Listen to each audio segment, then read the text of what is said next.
Hello. Hello and welcome to the show today. Really glad you could join us. So today we're talking about really how you can reach your full financial future potential. Really what this comes down to is important in business and personal, because if your business is operating at its full potential, then it's not only generating increasing amounts of profit year to year or in revenue, but it's also doing the same thing with profit on the personal side. If you're able to get your finances and in line and do the same thing there, well, then that's when you can finally get the level of financial freedom that you're looking to obtain. So with us today is a very special guest, Scott Jarrett. Now, business owners are used to living with a lot of unknowns: income, debt, career, lifestyle, taxes, and so much more, but it put pressure on the actual dollars that you make. Now, Scott is here to help break this pattern. He is the CEO of INVST, who left corporate America more than 17 years ago to flip the traditional wealth industry on its head by breaking through the limitations of financial planning and instead focusing on financial positionings. He's about to release his new book, FutureHack, actually that probably already was released on May 4th, which provides a 10-step roadmap to hack your future and live your best life. He offers some unconventional wisdom that I think that it will be phenomenal for everybody listening today. Scott, thanks for joining us. Yeah, thanks for having me, Ty. Hey, congratulations on your new book. How's everything going? Oh, it's been going great. We've had a lot of success with it. Had a Wall Street bestseller month, #1, which was cool. Been on Forbes, Entrepreneur Mag. So it's pretty awesome when you actually put stuff out there and when it actually takes off. Yeah, especially as much work as I'm sure you put into it. Yeah. Oh, yeah, absolutely. So it's been great. So let's start talking a little bit about abundance mindset. Because I think a lot of, I've looked at a lot of your stuff and a lot of it really starts with mindset. So why is it so important for an entrepreneur to have an abundance mindset?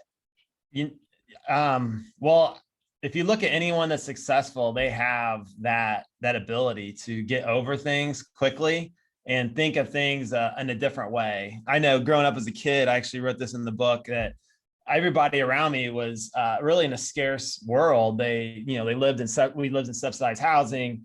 People were just doing whatever they could to get by. It wasn't until I realized that, living in scarcity just isn't very fun. When you have an abundant world, we live in America, and this mindset game is really the difference between the successful and the unsuccessful. And once you can start to realize that you can do whatever you want, and that all resources are plentiful, that you can create opportunities out of thin air, you can create money out of thin air, and you start really thinking that way, opportunity just starts to present itself to you. They still go to scarcity. Like even like Elon Musk probably has scarcity multiple times in his day, but he's able to get over that quicker than others. Like, hey, yeah, we're going to go to Mars. We're going to go to, up in space. Well, and all the naysayers are saying you can't, and all the things that are happening. It's like those people that are abundantly can get over that quickly and then move forward because they have a different mindset than the rest. And it's a very important trait. I mean, we saw in the Olympics with Simone Biles just recently, right? She has a mental block, and it's not really an abundance mental block, but it's a mental block there where she just can't get through that, and it just completely derails the success for her on the biggest stage. Yeah. And, that's interesting because that did just actually happen. And I'm still trying to get insight of exactly how that went down. So what's the right mindset somebody has to have for growth? So if you look at the most successful people, they start attracting things to them because they have a growing mindset, meaning they're attracting what they're looking for. So if you're trying to help others, you're grateful for what you have, and you're growing and you're giving back, that abundance mentality, where if I give you, like I could tell you everything you need to do about finance, and I'm in the financial industry, anyone can do what I'm doing and replicate it. An abundance-minded person say, I will show you the path. I will give you all the tools and resources to it, and I will help everybody grow. That's an abundance mindset. What happens in my world when I do that, I meet other successful people. I become an attractor to that. And then I learn from either things that are going bad or things that are going well. And a good mindset is learning on both sides of that, and being a good listener, understanding what's happening. And then if you can do that in all aspects of your life, it's just absolutely amazing, the traction that you start having and opportunities. It's like the universe just starts throwing things at you. What And what it about, really starts with your brain and your mind. yeah, and how much of it is that? I mean, when it comes to the financial health, when it comes to financial freedom and kind of in business and personally, reaching the levels we want to reach, how much do you really think of that has to do with the mindset we have? I would say about 95%. Wow. It, So a lot of it's mindset. it has to be, because it all starts with you. So if you're going to become financially free, it has to do with you and your internal self, right? What is that first? Because you aren't ever going to be able to get that happiness or get to where you're going to be unless you're right upstairs. It doesn't matter how much money you have. Even the most successful and wealthy people may or may not still have that mindset. What do you think we should be doing to stay on top of our game there? So for there's routines, right? If you study people that really know how to deliver this stuff, staying on top of the game is all about having a vision for what you want. So a lot of times if you're an entrepreneur or you're grinding every day and day out in your business, that vision can be distorted very quickly, because then you got a list of to-dos and action items you got to accomplish every day. And then like your goals and your vision, well, they never take priority. You have to set that as a priority. So if you don't know where you're going, if you don't know why you work, and you don't have a why for your money, and you don't have a why for your business and what you're trying to do, the other things in your life will just take you in that path. They will take you down. So you have to get really clear with your vision, clear of like where you're headed, know your 3-year targets, your 10-year target, what that looks like for you, and literally break that down on a daily basis and on all little things you're going to do to get to that larger big goal. How do you think people should do that? Should people be able to have daily to-do list, prioritization? I mean, how do they kind of go through and get their life on track to be able to dedicate their time on what really matters most? So in our program, we have a discovery process. We're discovering like really what you really want. And the only way I can get you to clearly understand that is if you were to pass away, heaven forbid. And I've had clients, this has happened, and then they've gotten sick or something, and then they start telling me like, here's all the things that I wish that I would have done. Here are all the things that can you help me with get done.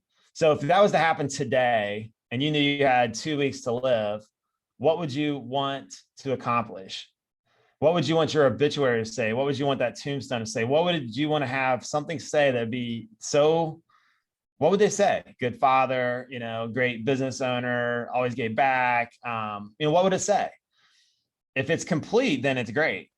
If it's not complete and you have so much more left to say, that essentially becomes the business plan, your life plan. Like you have to really get into this dark area to kind of figure out that is. Once you identify what that is, now we break that down to a daily focus. So if it's action items, so every day, and all these time management people, right? They come back and say, look, you got a set of things you got to do. So here's your list. You got to-dos, like do this, do this, do this, do this.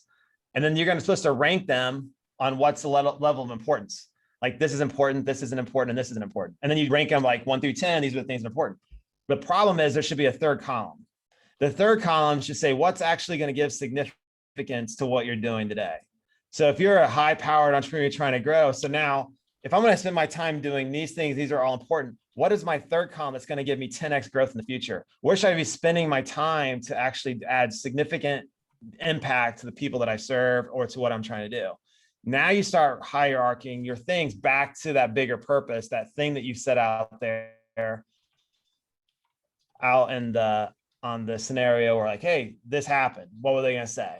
So now you can start organizing your day on what you can do in a much bigger way to have a much higher level of impact. And I think a lot of people just have never thought about that. And if you think about the really successful people, they've done that either intentionally or it's such a subconscious thing they built and it's already pre-wired to do that. They automatically do that trigger. And when I talk to my wealthy clients that are worth a significant amount of money and have had tremendous success, and you just almost like admire them, like, how did you do this? There's those kinds of traits that I pick up on as I was meeting with them. So then we try to take that trait and then build it into a program so then we can teach others how to also have that.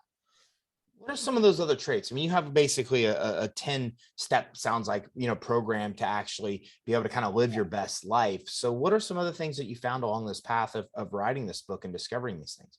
So when we were going through our program, as we were building out these elements that I said that kind of revolve around these like business acceleration, around personal growth, is the first thing was like, you got to have a why, this vision of what you really want, how you want to grow, what that looks like. So we have to say, like, what does that look like?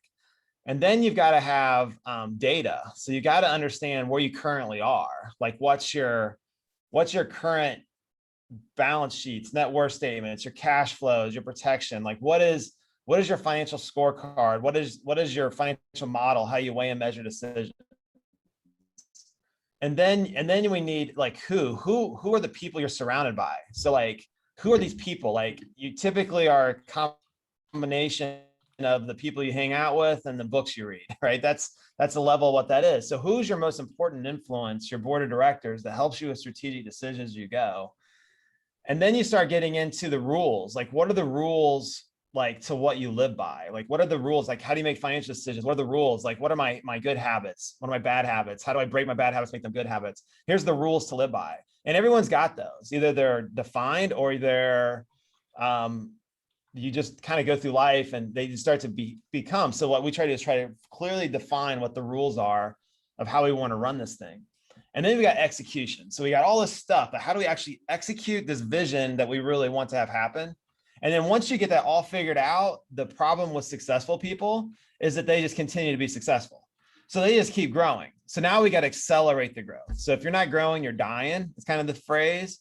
So how do we keep that thing? So that six matrix of elements, of key elements, will start to give you financial freedom. It'll give you the freedoms, right? Freedom of your money, freedom of your time, freedom of your relationships and who you want to spend your time with, and then freedom of your bigger purpose.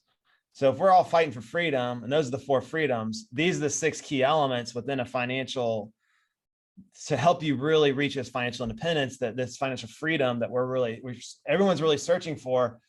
But I think what we've done is clearly identify what that is. And the acceleration is FutureHack, right? That's the book. Like, how do we now 10x it? Like, how do we hack our future to get exactly what we want to reach whatever the heck that financial potential really is? So give me an example. What's one of the ways that you found to kind of hack into the future and then accelerate the growth? Well, an example would be that vision, right? Once you start to clearly identify what is it you want, then we got to get clear on what that means. Like, what's the data component to it, to what that looks like.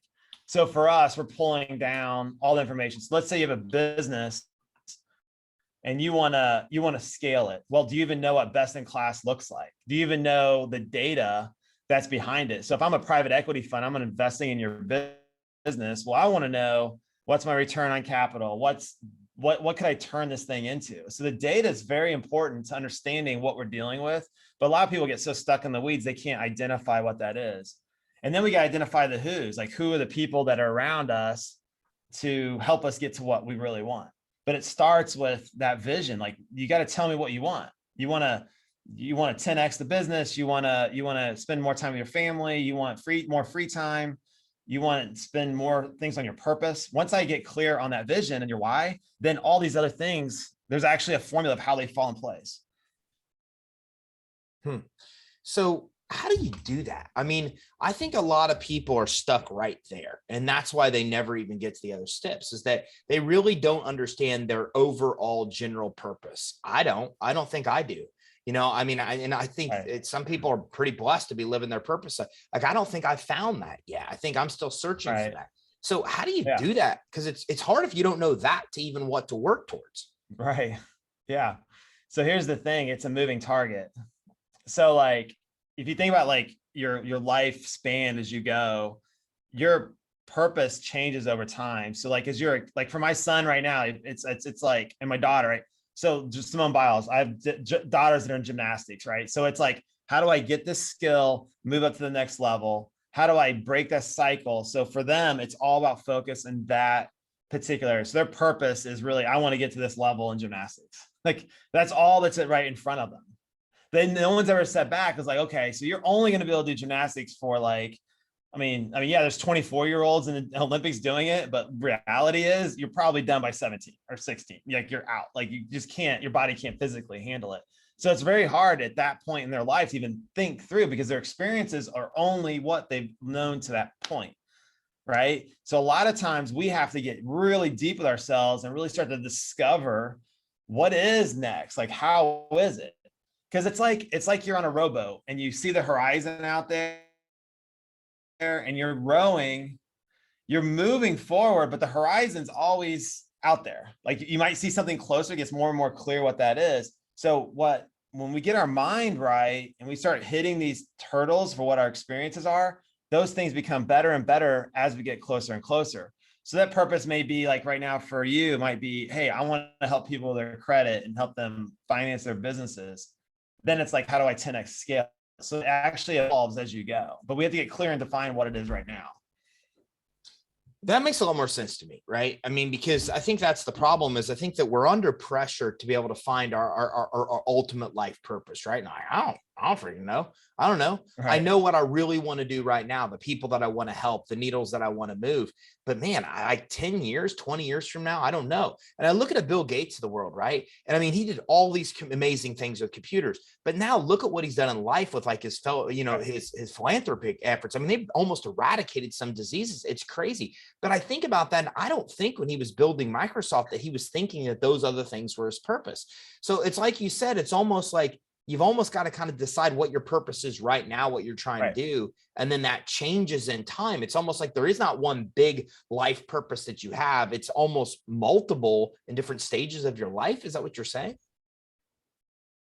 Yeah, so in the book, I talk about it's always evolve. So how are you always evolving? So like, yeah. So for instance, Bill Gates, right? It's like, how do I get this? How do I get this company to what it is to help it scale to make technology work for people? Like, what's that look like? So that's where it started, and then after we got that figured out, then it was like, oh, now I moved from CEO to shareholder level. So he evolved from one position. So one point, he's like, look, I want to remove myself from CEO to shareholder. So then from shareholder, it's like, now I got philanthropic dreams that I really want to do. So that purpose evolved over time to where it is today. But that wasn't he probably couldn't even visualize that at the time because he hadn't been there yet. Right. And if you ask him, I'm sure he would say that. It's like, well, yeah, my focus was to get to this point. Then once I got to that point, then it expanded exponentially. It's like all the billionaires now trying to go to outer space, right? Which we talked about earlier. It's like, well, they're doing it, I want to do it, right? But that probably wasn't something, it was like John F. Kennedy said, hey, man, we're going to go to the moon. I don't know how we're going to get there, but we're going to go to the moon. Like, that's what we're going to do. So the vision was, this is what I'm doing. And then we're going to go there. Arnold Schwarzenegger said, hey, I want to become a bodybuilder and a movie star and make hundreds of millions of dollars. And his family started saying, no, you got to stay here and work on the farm and then do bicycling or something. Well, his vision was, no, I'm going to go to America. And I'm going to make it big. That's what I'm going to do. And he did it. So then he's like, no, now I'm going to be governor. Now I'm going to do all this thing. Now I'm going to do speaking engagement. I'm going to do all this stuff. So that actually moved. So if you look at all these wealthy, successful people that have just tremendous success, they came from nothing, most of them. And they were very intentfully cognizant of what they wanted. And until that's back to mindset, until we get that clear, then that's where it starts to clear. So, and that evolves for people because your life circumstances and you get stuck in that scarcity mode, right? Where I'm just trying to get by in this specific thing. They never thought abundantly, like, what is possible? What is the next bigger thing?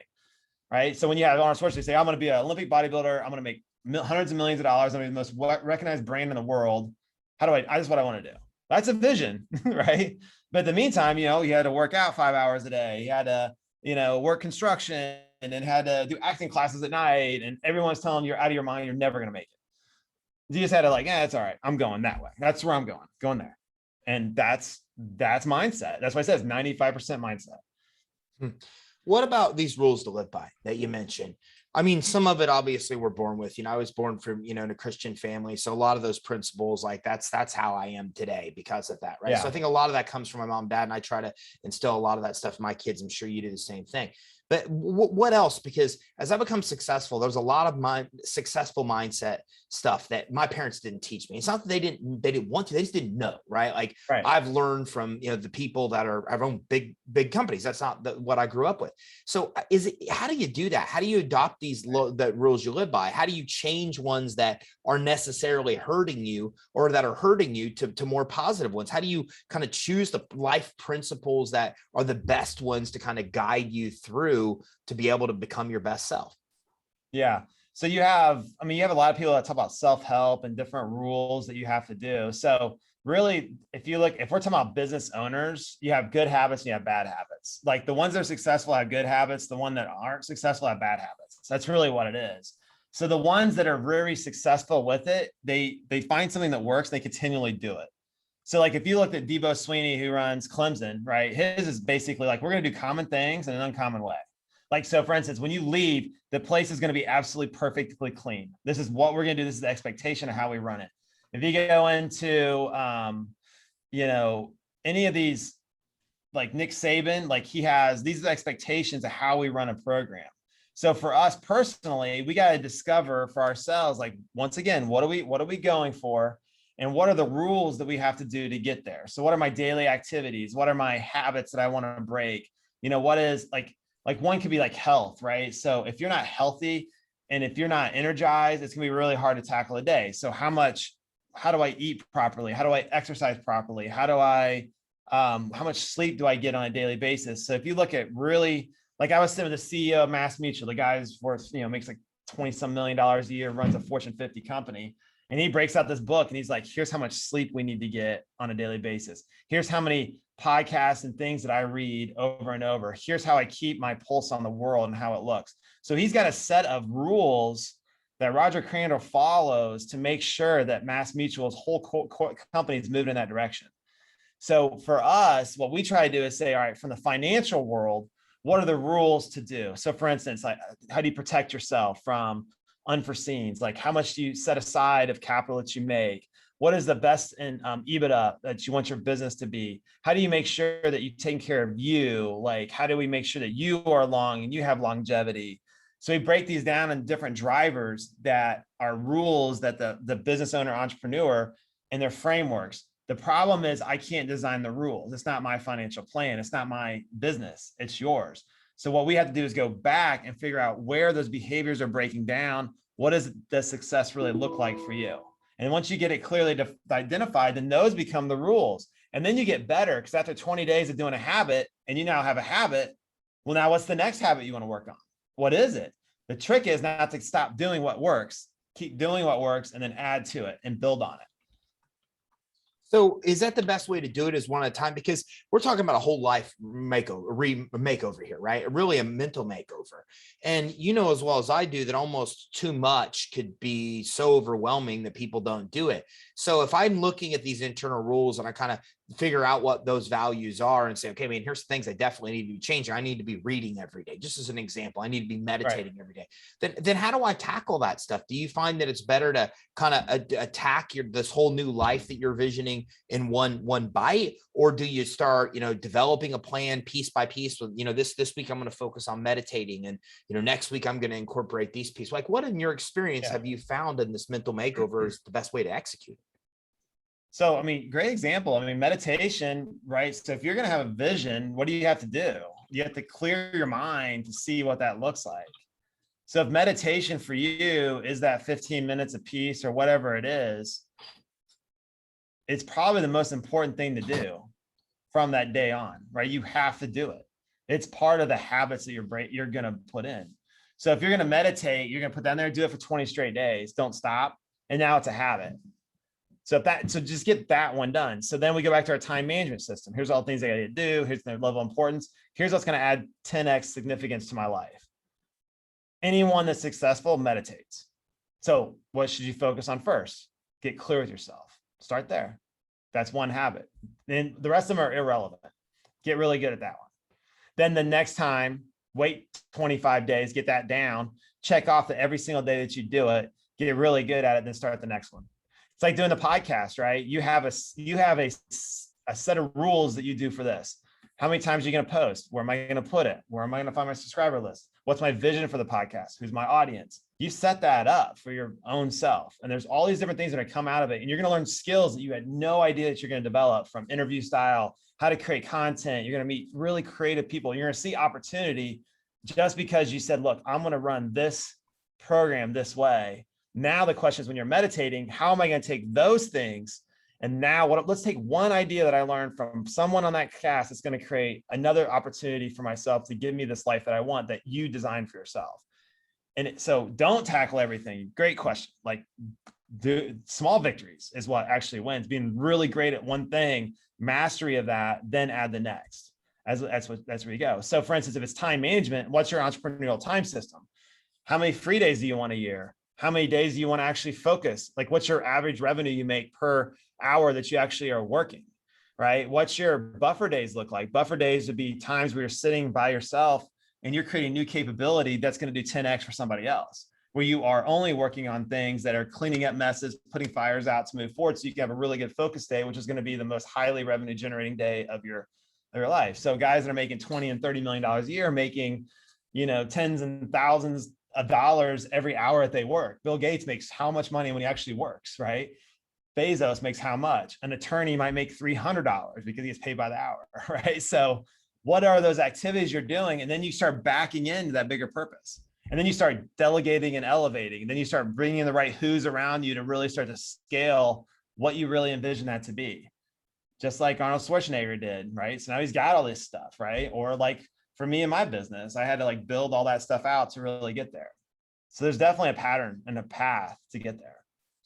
What are some other ways to accelerate this? Is that the framework that you kind of described? Because there's a lot there in what you just said of things we can execute to be able to be able to make it happen. But I mean, what are some of the individual aspects that we got to look at to actually accelerate this? Yeah. So I think, for my business, it was really, I guess I can use an example that would probably help. So like when I got out of college, your professional education is really just to go get a job, right? So they're training you to go get a job. So I went and thought that was the right path for me to go get a job. I realized that wasn't me. So then I had to become self-educated in other things. So that self-education really started to pave a path for me. So my platform was really helping business owners grow. So then what happened is I had no business owners. I had no money. And who would work with this 20-something-year-old kid that grew from nothing, got a degree in urban development and real estate, and they got a master's in technology, but now I want to be a business consultant and help them grow and grow their wealth. And I had none of that. So that's hard to start with, right? So if you go back, back in, almost 20 years ago, that journey for myself was like, this is what I want to do. So I had a vision for it.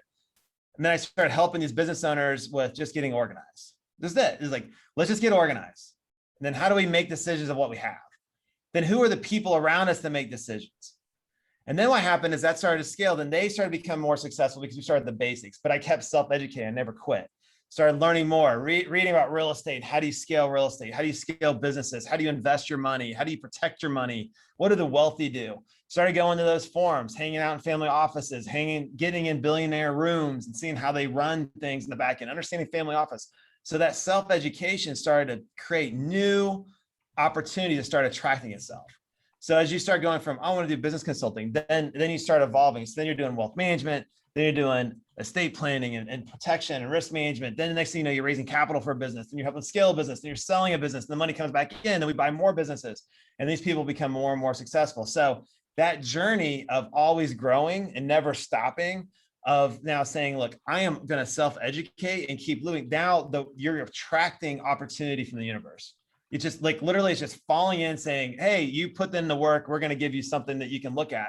But and that's what luck is, right? Luck's when preparation meets the opportunity. So if you're prepared, you can start eyeballing things like, oh my gosh, that's an opportunity. That's an opportunity. That's an opportunity. Now, which one's going to get a level of significance? How are you going to free people? So if my mission has went from just, hey, I just want to do business consulting, is to like, hey, how do I make 1 million people work optional, completely financially free from worry of money, and help them find those 4 freedoms? That's the bigger purpose. So then everything's around educating, guiding, and counseling our clients toward reaching their full financial potential. That's the mission. We make money work for people. That's what we do. So now that evolution's happened now. So now at 44 years old, I'm like, wow, we've got all these clients, we're managing billions of dollars, we have all this fun stuff, we're helping businesses scale 10x growth. And I'm like, cool, what's next? What's the next thing? So now it's like, we've got all these business owners speaking the same language and doing the same stuff. And we're creating new capabilities and technologies and all these things that are happening, that all these different who's can be successful within this platform. So it's an evolution. That's why I said, if you're not evolving, you're dying. Like, you got to keep going. You can't, and it's too much fun to not, if you're like in that. And if you don't like doing it, then find someone else to do it, right? And then figure out what you like to do and spend all your time doing that. And that's what unique ability is: spending all your time in your most precious place. And if you can just only do your unique ability and you get really great, you can do that so well, then you're going to explode. And that's the trick of getting this thing, like getting your time back, getting your freedom of your relationships, right? Getting freedom of your money, getting freedom of your purpose, is that when you start operating your unique ability all the time and you put a bunch of who's around you to do everything else, it becomes a lot of fun. But how do we clearly define that? Well, we got to go through these exercises to get clear. And then we start bringing that back and say, look, here's what you do. And it's been proven to work because that's what the successful people do. We just haven't been taught that. Anyone that's not doing it just hasn't learned it yet. That's it. Our experiences are only what we've done up to this point. We don't even know how to think that way because we haven't done it yet, you know? And for me, it was all about being in those rooms, those people that do that, and just paying attention, being very self-aware. Well, this is where I'm bad. This is where I need to work on, right? So I'm going to go hit the ceiling of complexity. I'm going to get my ass kicked. I'm going to knock back off of it and say, all right, that sucked, but how do I do it differently this time? It was just constant failure to get there. Now we've got it mapped out, like, hey, here's how you actually do it. You know? Wow, very enlightening stuff. This was supposed to be like a financial interview. Like, my questions here about, well, finance has a lot to do with it. I've never heard of a financial no money, like you, man. Yeah. It's just great stuff. I mean, really enlightening. And I love the way you look at this. It's just, it really all makes absolute perfect sense. And all the books I've read on, the biographies, the autobiographies of the most successful people I've ever met, they really indirectly follow a lot of this process that you're talking about and these steps that you're talking about. Yeah. But I could talk to you for hours, but we will just scratch the surface. So where can everybody go watching to learn more? Obviously, you can follow us online. I'm, Scott Jarrett. I have like different things on Facebook and LinkedIn. We do a lot on LinkedIn. If you go to our FutureHack My Life, there you can get access to the book, which is definitely a good starting point. It has a lot of those 10 steps that I'm talking about in there. And then once you get through the book, then you can go through our Invest for Life program, which would actually take you through the entire program I'm talking about. Discovering your vision and your why, discovering your who's, your data, help you get a 10x business that you can start to scale. What's the operating system your business runs on? What's best in class look like? And I think we've got it pretty well mapped out now that we've got that all mapped out. So the FutureHack My Life is definitely the place to start and go through the Invest for Life program, which would be that. And Invest is INVST. But that's been the program that we launched that's giving tremendous success to these entrepreneurs. And if we can get 1 million people to be living the life they want and future hacking their life and all that stuff, I mean, it's just, it's awesome. Powerful stuff, man. Thanks for coming on with us today. I really appreciate it. Yeah, Ty. Thanks for having me.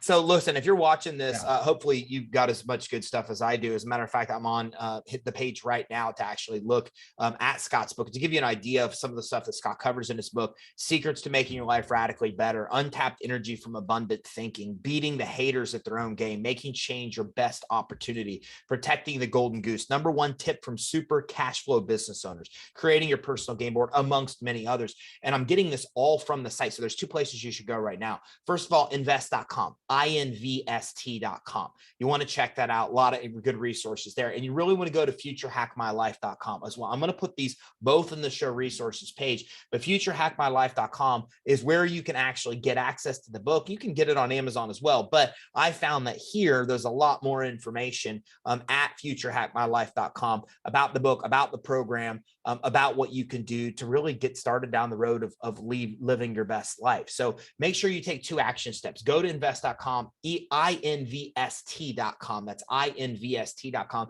And make sure right now that you go to FutureHackMyLife.com, FutureHackMyLife.com to take a look more, learn more about the training that Scott and his team offer, as well as this book. Definitely well worth it. This is like the step-by-step roadmap to be able to have the life that you've always dreamed of. And a lot of the things I think you've heard him talk about today is stuff I've been stuck on. And I'm sure you've probably been stuck on as well, figuring out what my real vision is. And, how do I accelerate this growth? How do I build the right network around me if I don't necessarily have the right network around me now? There's just so many things that we just scratched the surface on that Scott and his team would love to jump in and help you through. So make sure you go to invest.com, INVST.com, and make sure you check out FutureHackMyLife.com as well. And make sure you grab Scott's book as well. Thanks for tuning in. I hope you have a great day.